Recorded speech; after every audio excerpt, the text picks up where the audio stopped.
Okay, to work out price of aircraft arrivals, first thing we need to do is create a couple of tables. So if we go to our air transport costings and just recreate this table over here and convert into Australian dollars. So I'm just getting the Chinese price divided by the exchange rate. Then down here we also want to create a volumetric rate.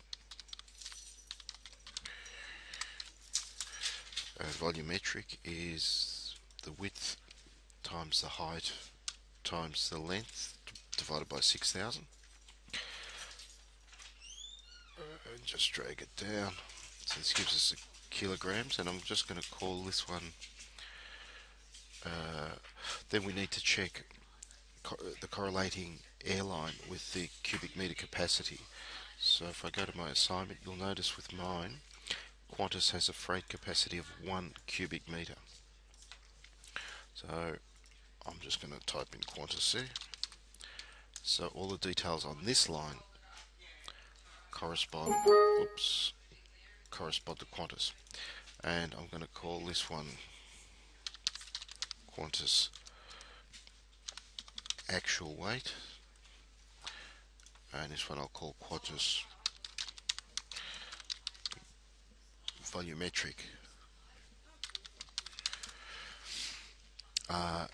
And also notice that I've named this tact rates with the headings.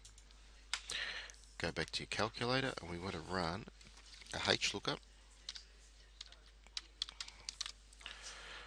The value is the maximum value between the Qantas actual weight and the Qantas volumetric. Oops.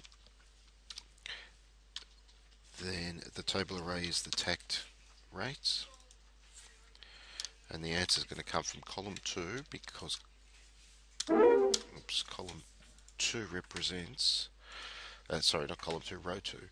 Row 2 represents the Qantas prices. So if you're doing China cargo, you'd go to row 3 of the tact rate table.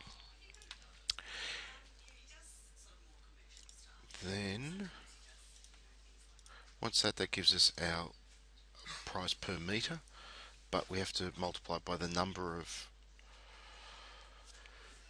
cubic meters, and we do not cubic meters, by kilograms.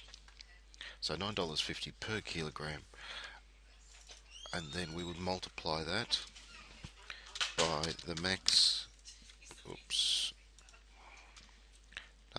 max function of the Qantas actual and Qantas volumetric,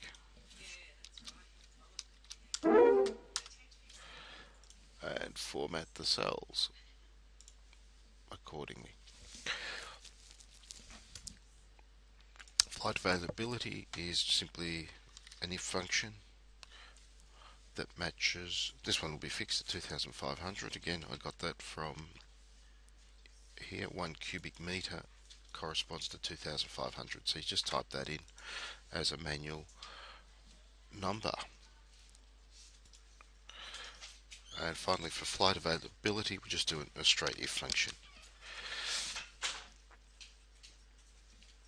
If the date that we require the goods is equal to the date of arrival, then if that's true, we'll say is flight available. Otherwise, no flights or flight unavailable. No flights today. And because I haven't set up my index match function for this one yet, it's saying no flights at this moment. Do the same for all the other 3 airlines, and you're in business.